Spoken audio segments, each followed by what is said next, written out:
Hello and welcome to another edition of Nation Building. On our program, we examine the political, social, and moral issues in the leadership of the Bahamas. Today's interview will take a different twist. As you know, in this period, with rare exception, we are looking at talking to regular, ordinary Bahamians. And by that I mean people who are not involved in the politics of our country and who bring a different perspective to national happenings. And so today we are, as we will continue to do over the next few weeks, having a discussion with someone who brings a very different, but nonetheless a dynamic perspective to our national life.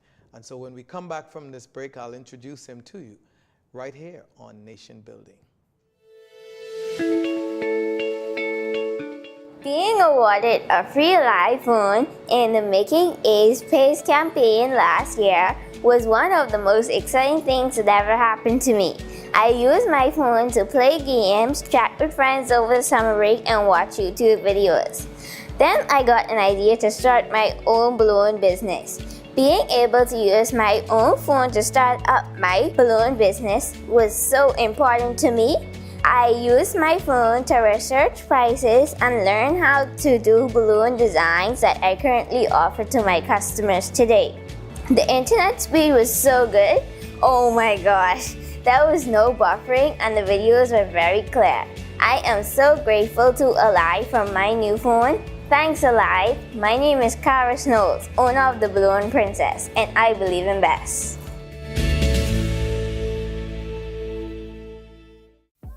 It's the market for the entire family.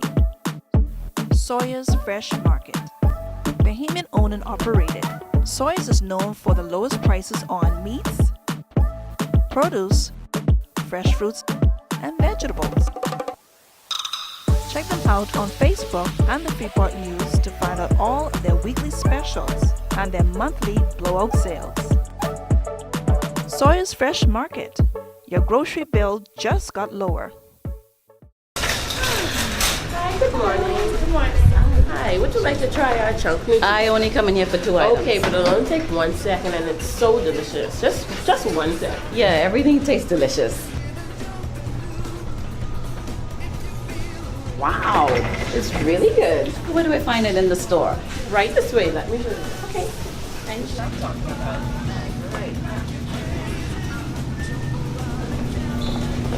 We're glad to see you. Do the shuffle. It's been a while, do the shuffle. I can't do a shuffle, man. You know what? You need this.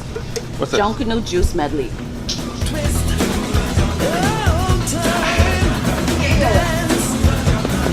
That's it. Give me some more. Come on, that's it. Jamaica Bahama Imports. Always got it. Come on down and get your Junkanoo juice today. Who said you can't get great quality products at an affordable price? If you want the best quality food products at the most affordable prices, you must pick up the Jamaica Bahama brand of fine quality products at your favorite food store. Products like Jamaica Bahama Coconut Water, the most healthy and refreshing drink on the market. Jamaica Bahama Fruit Punch, the only fruit punch in the Bahamas made from real fruit. Jamaica Bahama coconut milk, green pigeon peas with coconut milk, condensed milk, kidney beans with coconut milk, corned beef, green pigeon peas, mackerel, and corn. Jamaica Bahama's fine line of products is available at all your favorite food stores and convenience stores nationwide. Telephone 351-8282 in Freeport and 341-4091 in Nassau. I don't wanna win.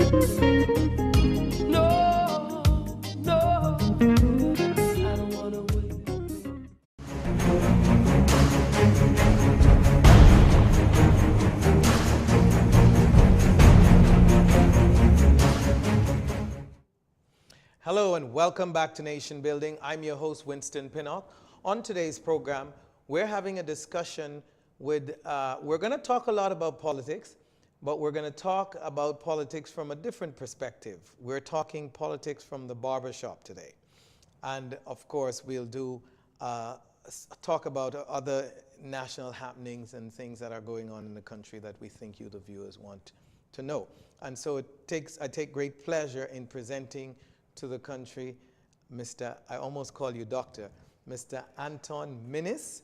Mr. Minnis, welcome to Nation Building. Pleasure being here, sir. Wonderful. And of course, Mr. Minnis is the proprietor of Executive Grooming. And Executive Grooming is it's more than a barber shop. It is a place where executives gather to, one, have a haircut, and two, have discussion. He has a unique set of people that come to his facility by appointments. And so I think you meet, if I am wrong, correct me, but I think you've cut everybody from the Prime Minister down. I have. I've had quite a diverse clientele. I have quite a diverse clientele that I'm very proud of. I've learned so much from them.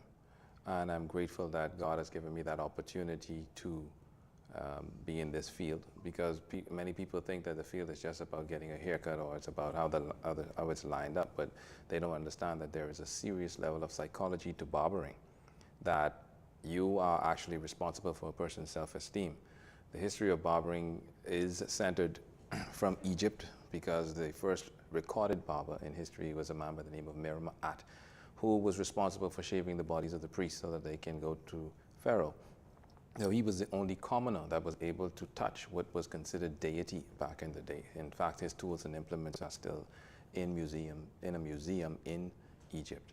So with that, we see where it moved from there, because at that time, Egypt was also the center of education. So they had a man by the name of Ticinius Maena who traveled from Rome to Egypt to learn nautical navigation.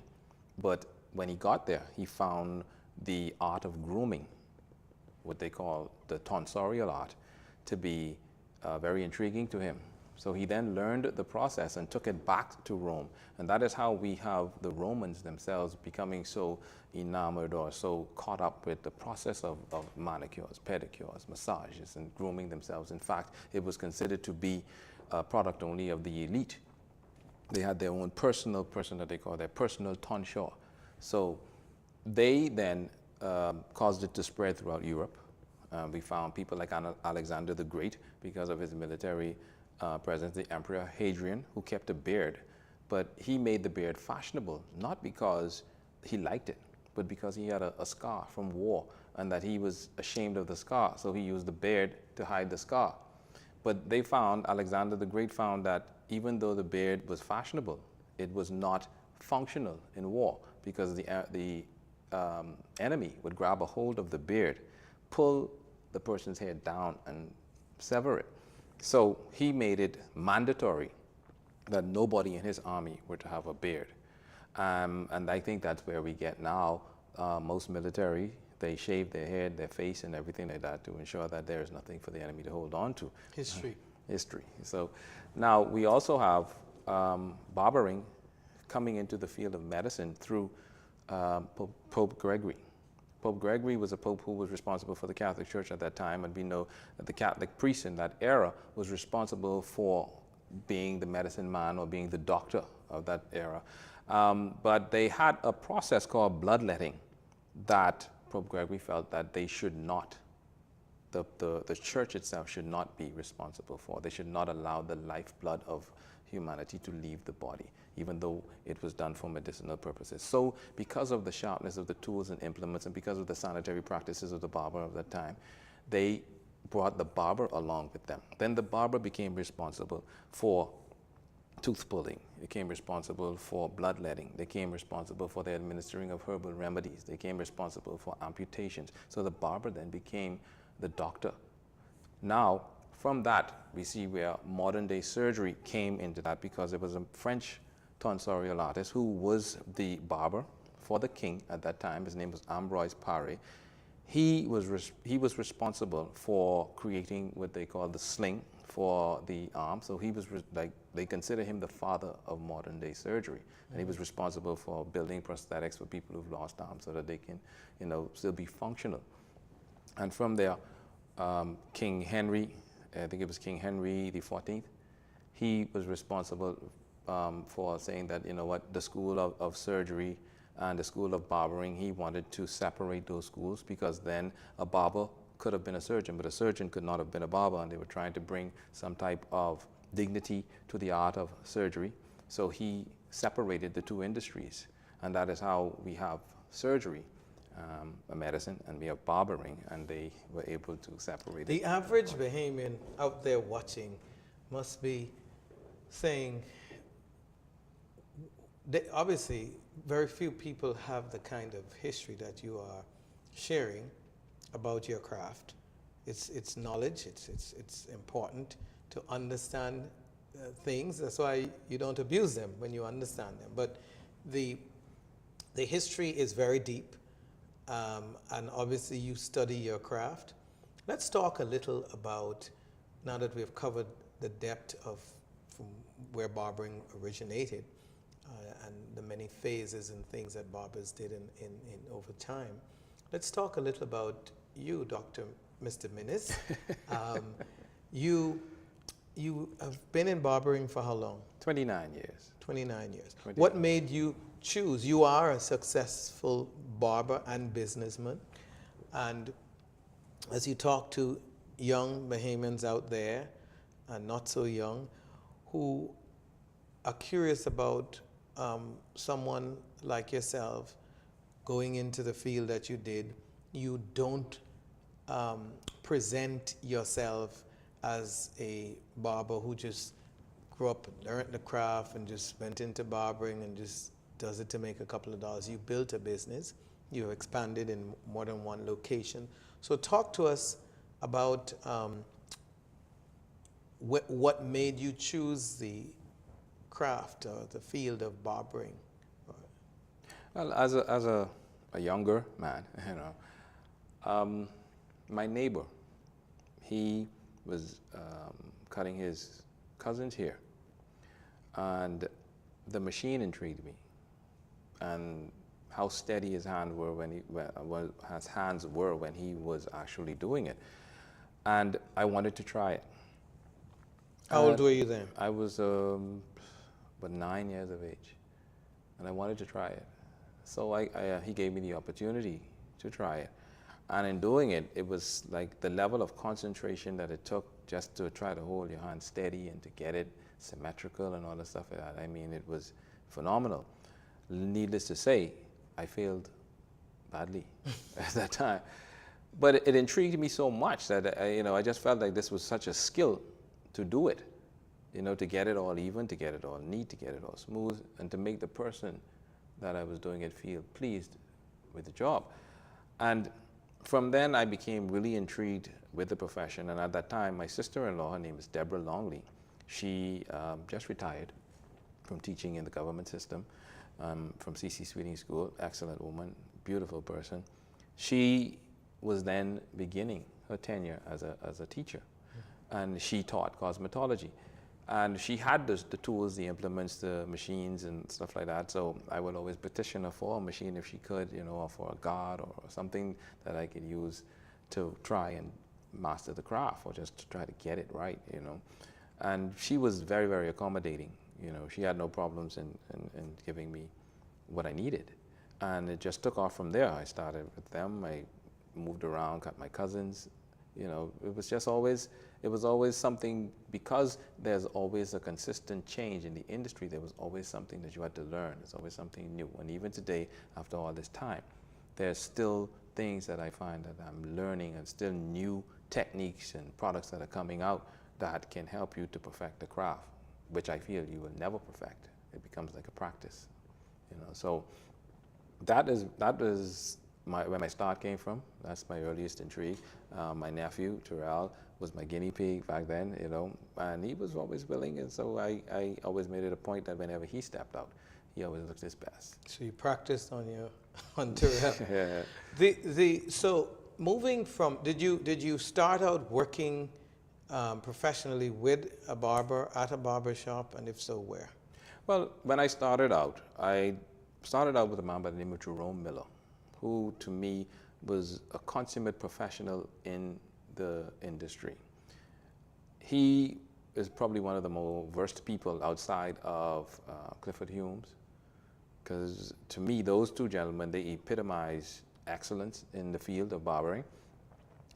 It's sad that people have not used their skills to glean on. It's sad that the BTVI have not pulled these people in to say, hey, you know, teach, move forward, teach, because it's not just about teaching how to cut here, it's teaching how to engage people, customer service on a different level, you know.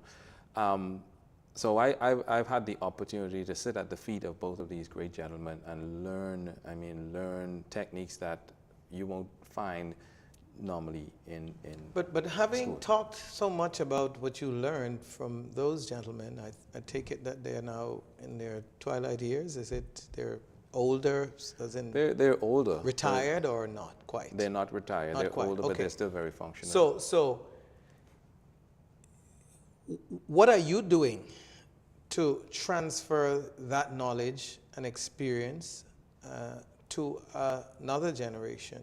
I've taught at BTVI for about 2 years, and the foundation for opening the second location was from the students themselves that I taught.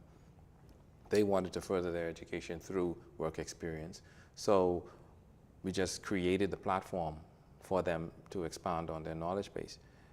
Since then, I can say that I've had quite a number of young barbers come through as apprentices, and I've worked with them.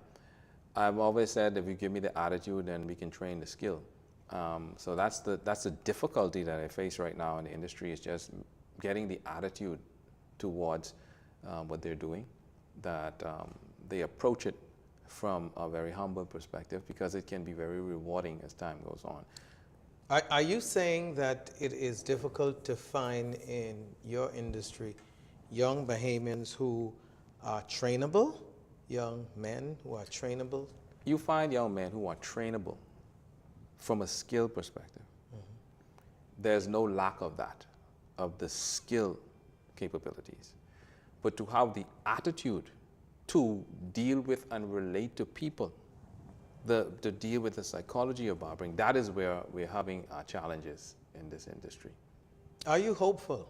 Very much so. What makes you hopeful in light of all the challenges? What that makes you've me highlighted? hopeful? What makes me hopeful in light of the challenges that I face is that within the boundaries of 20, you can find one, and for that one, to me, that's an accomplishment. That's a victory, you know. And I've had the opportunity to find about 7 or 8 that have gone on to very rewarding careers thus far. I've also had the opportunity to work with barbers who are older, who have decided that, you know what, based on what they've gleaned from my establishments, they have now opened barbershops themselves, which I promote. I have no problem with that. Wonderful. We're gonna pick up from there and then hurry along to the main focus of our discussion today. You're watching Nation Building. I'm your host, Winston Pinnock. Right back after these messages. Hello, I'm Wendell Jones, and every time I sit down and I watch JCN television, I drink the Jamaica Bahama fruit juice. It's so pleasing to the palate. I've been cooking Bahamian dishes for generations. I now use Jamaica Bahamas product. The rice is very fluffy, very tasty, and good eating. Jamaica Bahama product is simply the best. As an insurance agent, my life is go, go, go. But whenever I need a refreshing break, it's Jamaica Bahamas Island Mixed Fruit Drink. Good. Hi, I'm Debbie Bartlett from GEMS 105.9 FM. The effect that Island Junkanoo Juice Medley has on me is exhilarating.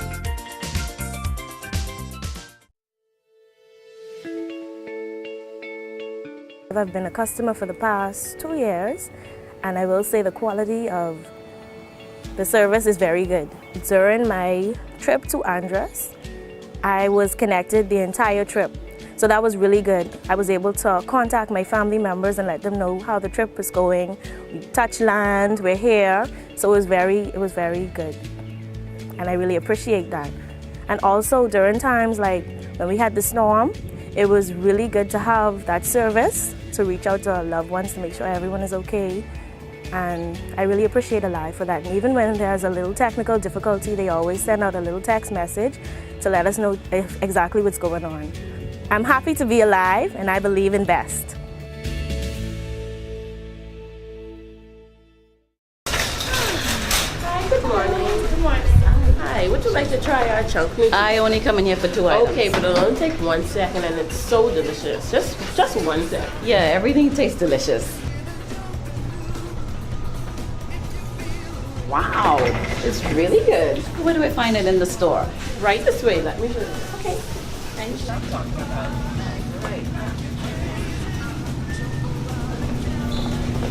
We're glad to see you. Do the shuffle. It's been a while, do the shuffle. I can't do shuffle, man. You know what? You need this. What's that? Junkanoo Juice Medley.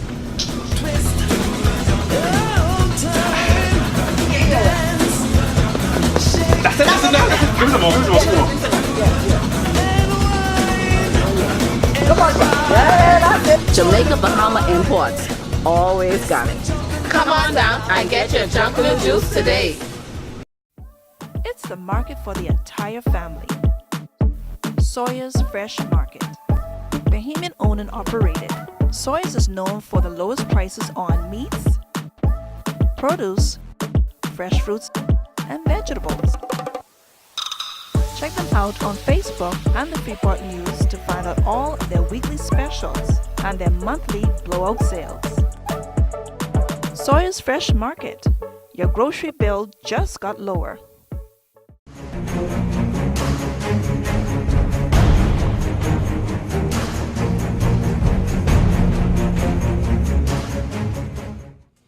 Hello and welcome back to Nation Building. I'm your host Winston Pinnock, and I'm here today with an interesting guest providing us with lots of information. We have the proprietor of executive grooming, Mr. Antoine Minnis. Mr. Minnis, we talked a lot in the first segment about the craft. You provided us with a lot of detailed information about origins of barbering and all the rest of it. Before we close that out, I just wanted to ask you what you're doing specifically to transfer your knowledge and experience to the next generation of Bahamians. Well, like I mentioned, I taught at BTVI for about 2 years. And also a part of the Bahamas Cosmetologists and Barbers Association, where we're trying to regulate the industry to ensure proper training facilities, procedures, and that proper licensing occurs for barbers so that they can see what's going on. We're trying to offer not just that, but so much in that field, in that area of an association. I'm also mentoring a lot of young barbers. We have young barbers that are in my second location. I also have 2 that come up to my now location. And you want to mention the locations where you are at? My first location is on East Shirley Street in the Janda Commercial Center. It's on the corner of Shirley and Kemp Road at that intersection of Shirley, Kemp, and Fowler. And my second location is on Blue Hill Road, opposite S.E. McPherson School, right on the corner, the 2-story yellow and white building, Crabtree Street and Blue Hill Road. It's right upstairs. And just to put a plug in here, I'm not having you here today talking to the nation just to share about your craft as a promotional exercise. I'm doing this because I believe in your craft and your gift.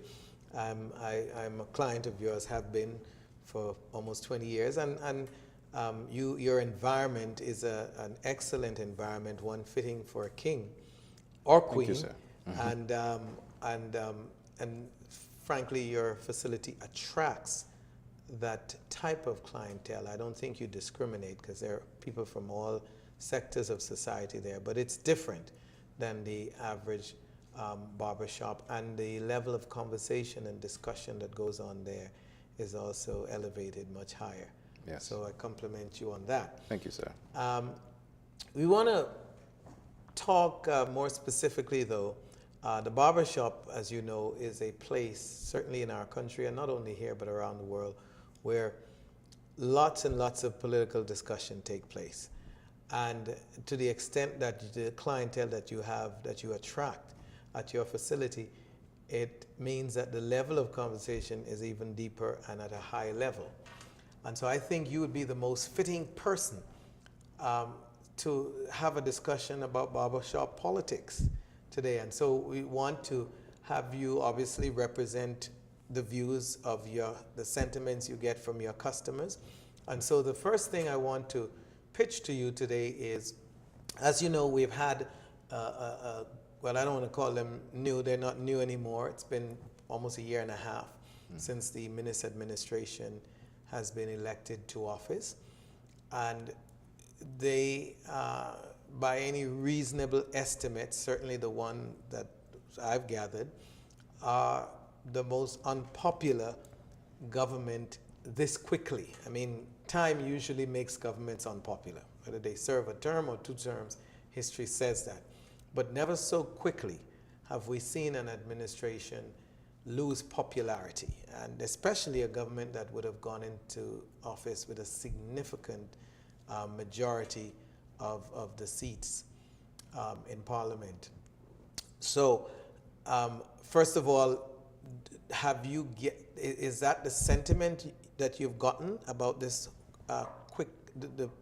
unpopularity of the government developing, I would say probably 6-8 months into its administration? Is that the sentiment that you've gathered? And if so, what is the reasoning you think that seems to have propelled that? Well, that is the sentiment, word of my own. That is the sentiment that I gather in the store on a regular basis from a very wide cross-section of people. I think the reason for that is that many people thought this would have been the first administration that would have done what they said they were going to do on the onset. They felt as though this administration would have been the first one that would actually not move away from issues that deal directly with the people of the nation and their well-being, and not seem to be self-serving. So that is the sentiment that I get in the store, that nobody sees all of that was brought to the table, all of that was put forward as what I'm going to do for you. They don't see any of it. They just see what they feel is a continuation of a self-serving attitude. Do you believe, and we've had these discussions over the years countless times, do you believe the Bahamian voter has become unreasonable in their expectations of what governments can and should do for them on their behalf?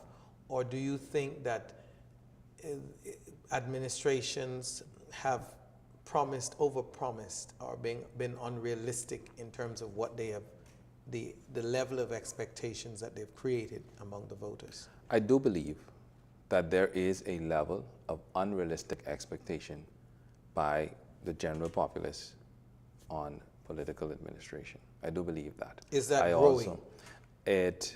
No, it's diminishing now. It is. Right. But I do believe that part of it is due to the promises of administrations or promises of political parties. So people are holding them, and the reason I say that is because when you hear about things like people stop paying their mortgages because of a mortgage relief plan that was unrolled by the former administration, and people just decide to stop paying their mortgages once that party came in, then you realize that it's very unrealistic in the way people go about it. But did that previous administration do a poor job in explaining to people what that was going to be like? And in fact, didn't they not campaign on this mortgage relief and thus raise people's expectation to believe things that are not realistic? I do. I do believe that they did, but then I also do believe that people who have dealt with financial institutes know that there are certain things that have to happen a certain way. You know that until something happens, you have to continue on the course that you were on. I mean, that's realistic at best. Even if you're consolidating a loan outside of any political meanderings or interference, right? Interference. you still pay. You don't stop until everything comes together. So that's a challenge, that's a problem with the culture and the mindset of our people. Not is. so much the leaders, is it? Well, they use that as their wand, or say they wave that in front. They know that this is the way people think, so they use that against the people. So are you saying that the successive administration or those in politics have been guilty of fanning those flames? I do say that. I do say that of my own volition. Yes, they do think that they fan those flames. They sit down and they have wonderful sermons towards the people, in terms political sermons, that is. While they're in opposition. While they're in opposition, and then when you come into power, it's a different ballgame. We have a very high voter turnout in our country, still in the 90s, unlike even the United States, that struggled to get 50% of its population out to vote, and many other Caribbean countries. In a democratic society in the world, we're right up there with the very top. In fact, you'd probably have to find dictatorships in order to find higher voter turnouts than we do. And where you do find democratic societies, it's really difficult to get 90% of your voters for a number of reasons to turn out. So we have that going for us, high voter participation. With that, you said that from your experience and exposure to sentiments and the views that you've gotten, that you believe that the Bahamian people are becoming less expecting, they've lowered their expectation, if I can put it in another phrase, of their leaders. If that is true, why would you have an administration come to office and in less than a year become immensely unpopular and have the kind of rough ride, if you will, that the current administration has had? Again, the manner in which they came to the people prior to this last election was one that seemed very genuine to the people. And this is not me. This is the general consensus. Sure, you're representing okay, let me put that as a precursor. I'm representing. Yeah, and we take all your comments here because that's what I'm asking for. Right. We take it that all of what you are representing today are sentiments that you may not necessarily agree with, but are sentiments from your barbershop. And this is the reason why we have you, because we want to have, you represent hundreds of people. Yes. And you want to reflect those views in the main, and we trust you to do that. So go ahead. Right. So when you have a sales pitch and someone pitches the capabilities of a product to you, or the capabilities of their services to you, you are paying your money, or you're moving forward in that with the expectation that what they say is going to happen will happen. When you experience the product or the service and it falls flat, it's difficult for you to believe in now that moving forward, this person comes back to you that, yes, what they're bringing now actually works out and can actually do something. You become wary. We have a saying in our country, once bitten, twice shy, or fool me once, shame on you, fool me twice, shame on me. And people are now actually believing that and acting according to that very sentiment. But if that is true, you've had this thing with the Bahamian people since 2002, where they have not given an administration more than one term in office. So the 2002 Progressive Liberal Party slogan got the people into a frenzy, and they voted overwhelmingly for the PLP at the time. Then in 2007, they removed them from office, bought into what Mr. Ingram had projected at the time, modeling himself as older, wiser, and more capable of handling some of the failures of Mr. Christie. And then in 2007, the voters then chose Mr. Ingram and the FNM. In 2012, they abandoned the Free National Movement, Ingram-led FNM, and went back to Mr. Christie that they had rejected. All right? And the reason for mentioning this history, as in 2017, they not only abandoned the Progressive Liberal Party, but actually got rid of its leader as well. He lost his seat. So I'm saying the people have been, where do they, I mean, they still turn out. So they haven't been discouraged completely, you would say. I would say they haven't been discouraged about turning out. They haven't been discouraged about wanting to make a change. But we're finding now that the people are saying, hey, if you want my vote, you're going to pay for it this time. I'm not voting looking at the future to say, you know, it has to work out for my children or anything like that. Pay me. Pay you how? Well, however that happens and that's politically. The sentiment you're and getting? that is the sentiment that I got this morning that was put forward. Is that consistent? Not just one or two persons? Sadly enough, sir. But if that is true, we're dropping into the precipice now. I mean, for someone and the clienteles that you have to offer to give their vote to be compensated in any way would just mean that we've fallen off the cliff. We really have, Mr. Pinnock, and I think that this is an understanding that. I hope that is a frustration of the moment. We would hope so, but sadly enough, this is an understanding that the country is coming to, that the people in the country are coming to. I said I hope that is just a momentary frustration. You're watching Nation Building. I'm your host, Winston Pinnock, and we'll be right back with our final segment right after this break.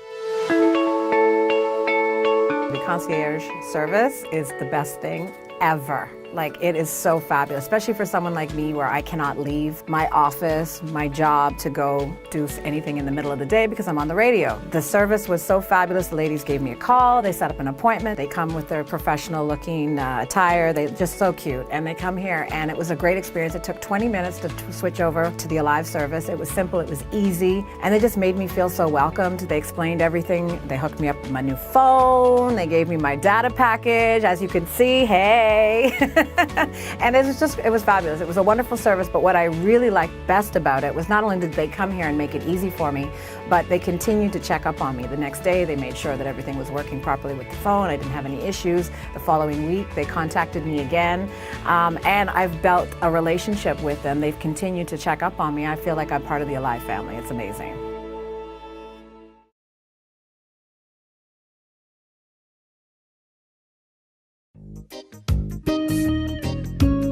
Who said you can't get great quality products at an affordable price? If you want the best quality food products at the most affordable prices, you must pick up the Jamaica Bahama brand of fine quality products at your favorite food store. Products like Jamaica Bahama Coconut Water, the most healthy and refreshing drink on the market. Jamaica Bahama Fruit Punch, the only fruit punch in the Bahamas made from real fruit. Jamaica Bahama Coconut Milk, green pigeon peas with coconut milk, condensed milk, kidney beans with coconut milk, corned beef, green pigeon peas, mackerel, and corn. Jamaica Bahama's fine line of products is available at all your favorite food stores and convenience stores nationwide. Telephone 351-8282 in Freeport and 341-4091 in Nassau. I don't wanna win.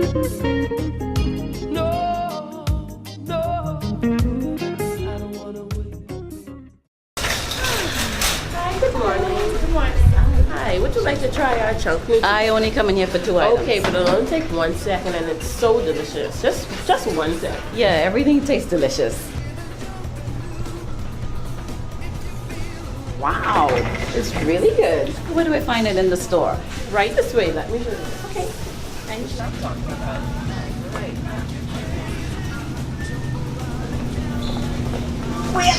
glad to see you. Do the shuffle. Shuffle? Been a while, do the shuffle. I can't do shuffle, man. You know what? You need this. What's that? Junkanoo Juice Medley.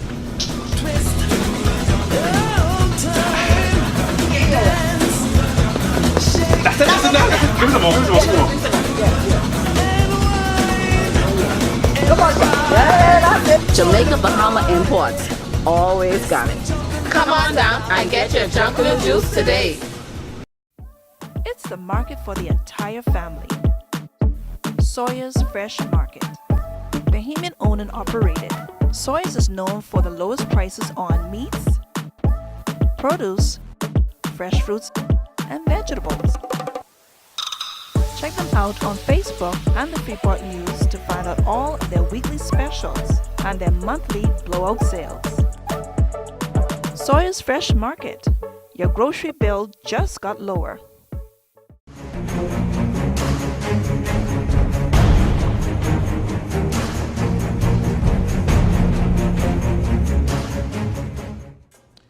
Welcome back to Nation Building. I'm your host, Winston Pinnock. I'm here today with Mr. Antoine Minnis, who is the proprietor of Executive Grooming.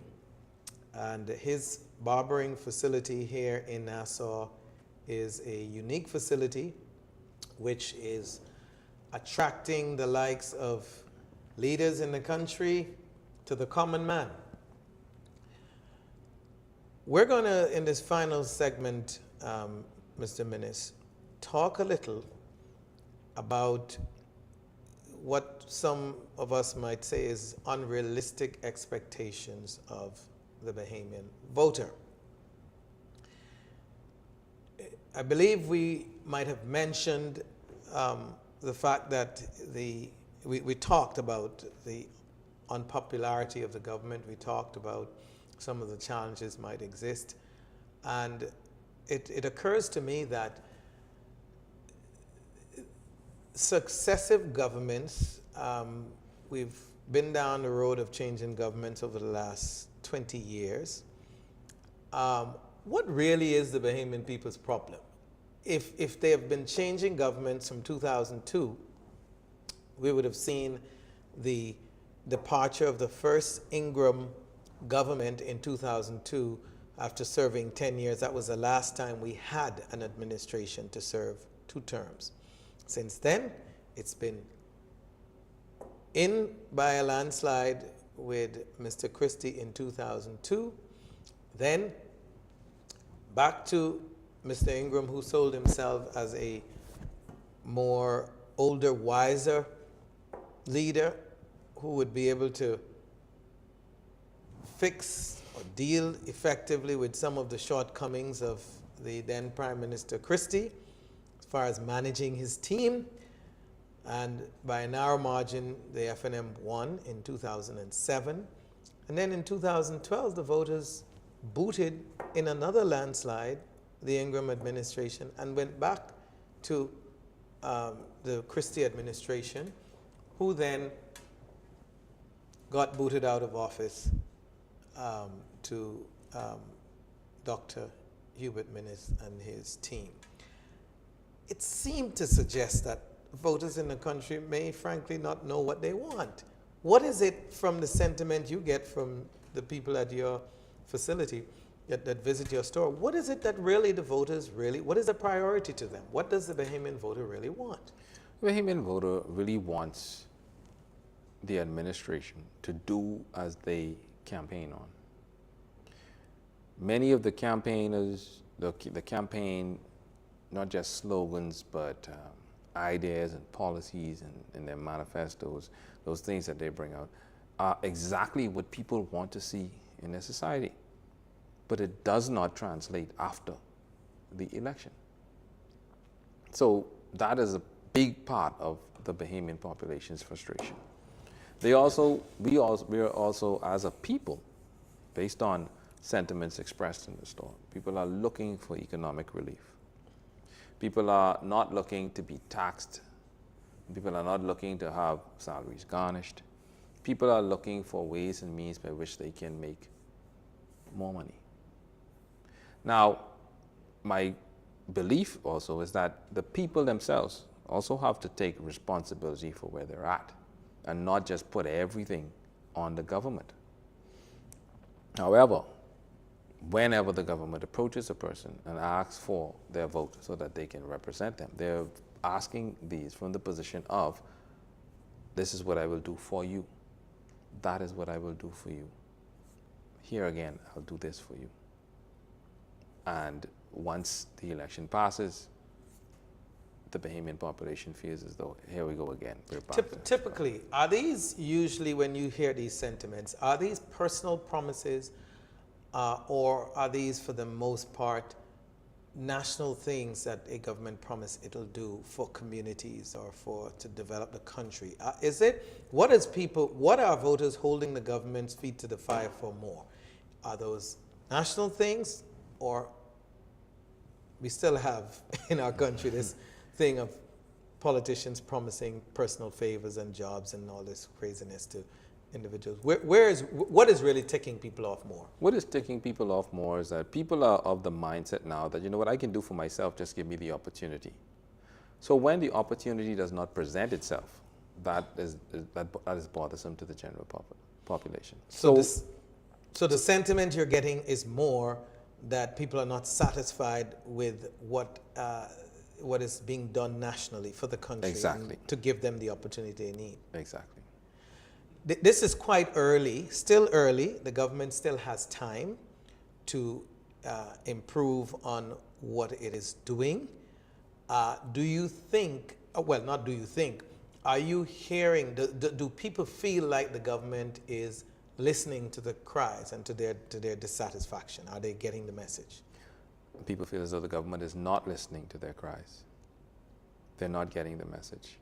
That even though they are lamenting, that the government still is doing what it wants to do. Now we don't know as a population if the government is doing what it has to do based on conditions that people don't know. I've heard that sentiment being expressed. If so, shouldn't the government be articulating that effectively yes, to the people? Yes, they should be articulating that effectively to the people. And that is the question that I find arising regularly. Are these people doing something that they have to do based on things that they've signed on to, based on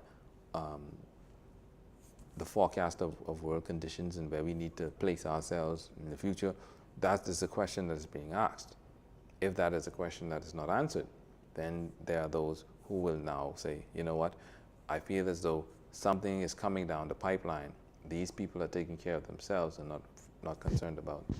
But there's certainly no evidence of that. I know there was a lot of talk in the last administration about these things, about politicians taking care of themselves and enriching themselves and so on. Certainly the administration is not being accused of that, and as far as what you're hearing. As far as what I'm hearing, there's no direct accusation, but there is assumptions. You know, there's speculation that it could be. Now, I don't think so. I don't think that's the case.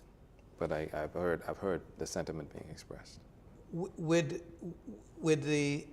You talked about people's feeling that the government isn't listening to their cries.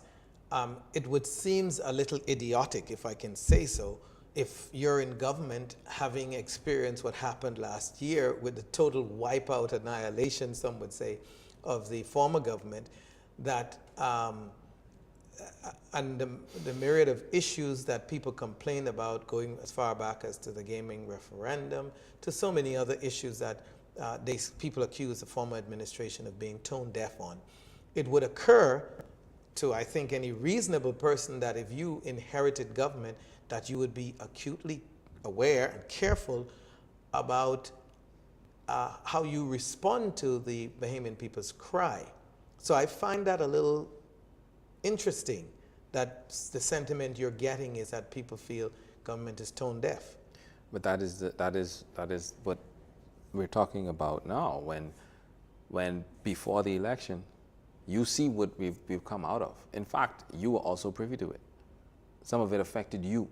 So now that you're in the position to do something about it, why aren't you moving us along those lines? Let us jump to something that's very important before we wrap up, and that is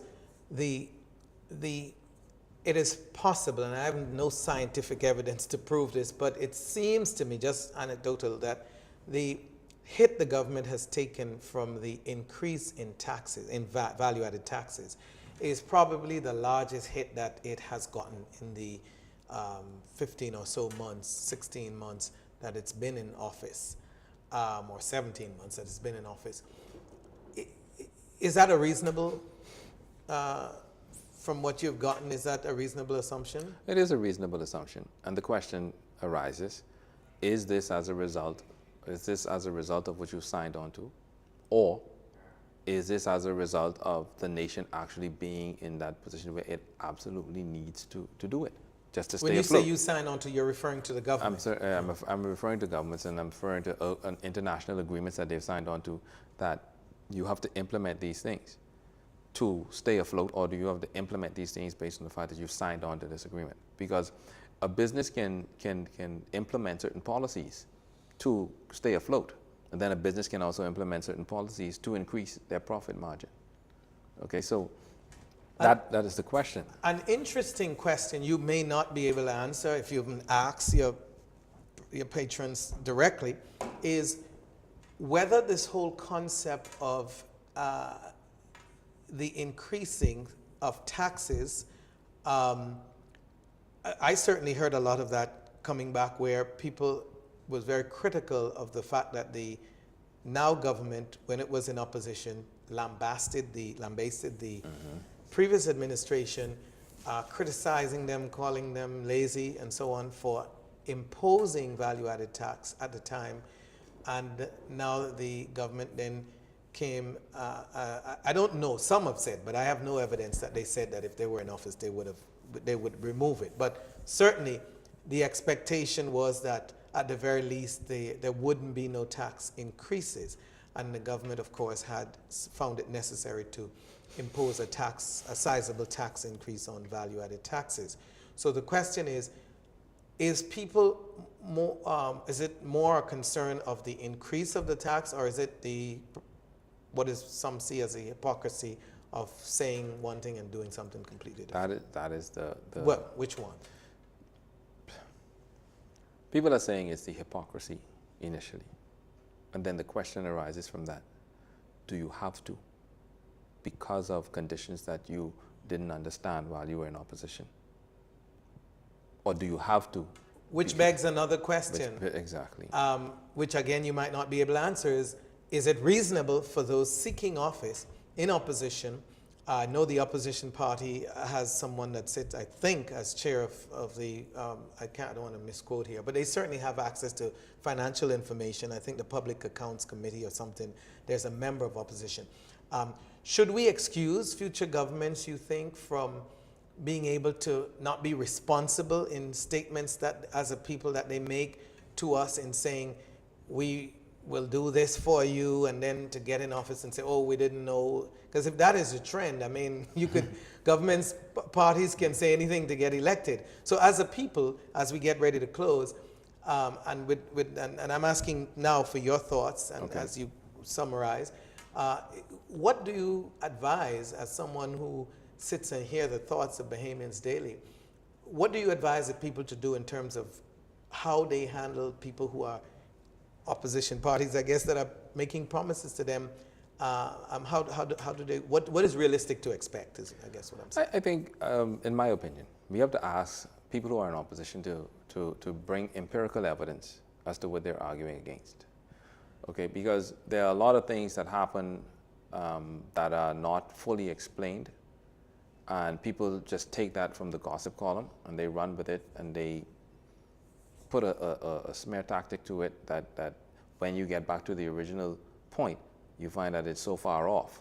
Okay, so we as a people now have to ask our opposition to come with empirical evidence as to what you are stating that the government is doing or not doing, and show us where empirically how you're going to move forward. Now, go ahead. Finish. Now that is something that I feel as though that would say to the general population that, okay, the opposition is doing their research. I do believe there is government publications, or they can find out what they need to find out through BIS or anything like that, to bring these things to the forefront. Do they want to? No. Oppositions prefer to just talk a good talk? They prefer to do, the more you keep people in ignorance, the more you can now push or make it easier for yourself to attain power. Is it that our both major political parties that have been privileged to serve as our governments, have they come to a place where they just want to enjoy a term in office? Because that's what the people seems to be giving them. Are they just said whatever they need to say and have a term in office and enjoy the spoils for 5 years? Or it seems that maybe not even so that there's a term in office, but it seems as though it's like, okay, we're playing the Harlem Globetrotters. The Washington Generals actually, they travel with the Harlem Globetrotters because they are actually a part of the Harlem Globetrotters. So there's no true opposition. The Harlem Globetrotters will win. The organization of Harlem Globetrotters will win. So the population does not feel that there is an actual true opposition to governance in the country. You see, they feel as though that they are being hoodwinked in that regard. It's going to be interesting. Two quick questions before we go. While talking about opposition politics, the current leader of the opposition, PLP, who just got booted out a year and some ago, is the Honorable Philip Brave Davis. He is of that generation, the more senior generation of politicians.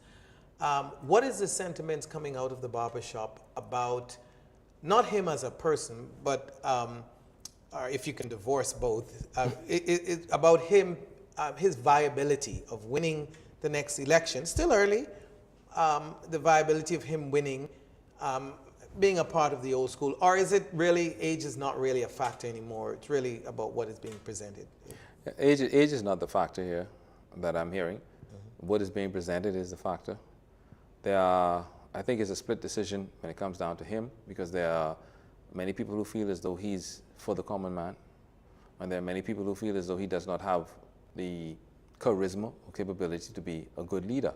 Now, is charisma still a factor? I mean, well, among the general population, charisma is a factor. Would you say Dr. Minnis displayed a lot of charisma in the last election?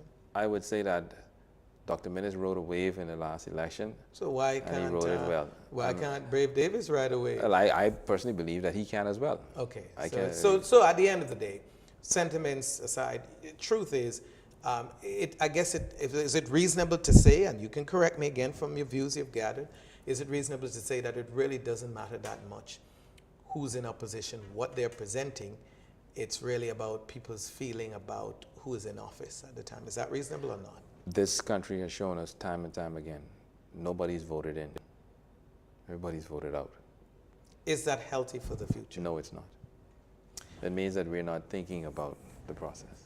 Thank you so much. I hope that you educate your clients at your barbershop about what will help them to make more informed decisions and do well for the future of our country. It's been a great conversation here. I hope the viewers have also enjoyed the conversation. I certainly did. On behalf of all of us here at Nation Building, I want to thank you for this opportunity to bring this broadcast to you, and stay tuned for the next edition right here on Nation Building, and have a great week.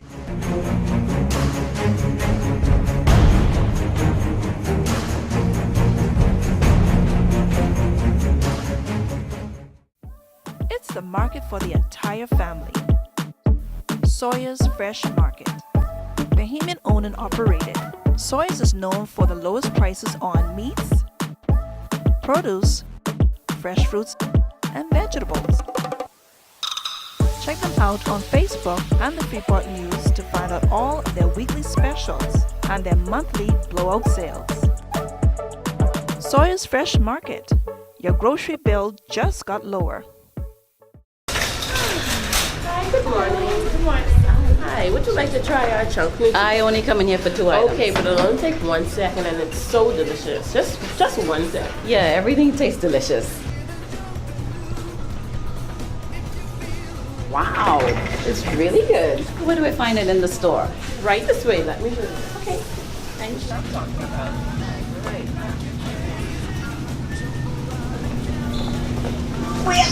Glad to see you. Do the shuffle. It's been a while. Do the shuffle. I can't do shuffle, man. You know what? You need this. What's that? Junkanoo Juice Medley.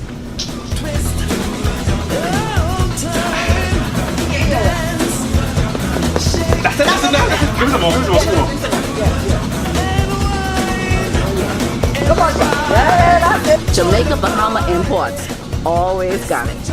Come on down and get your Junkanoo juice today. I've been a customer for the past 2 years, and I will say the quality of the service is very good. During my trip to Andros, I was connected the entire trip So that was really good. I was able to contact my family members and let them know how the trip was going. We touched land, we're here. So it was very good. And I really appreciate that. And also during times like when we had the storm, it was really good to have that service to reach out to our loved ones to make sure everyone is okay. And I really appreciate Alive for that. And even when there's a little technical difficulty, they always send out a little text message to let us know exactly what's going on. I'm happy to be alive, and I believe in best.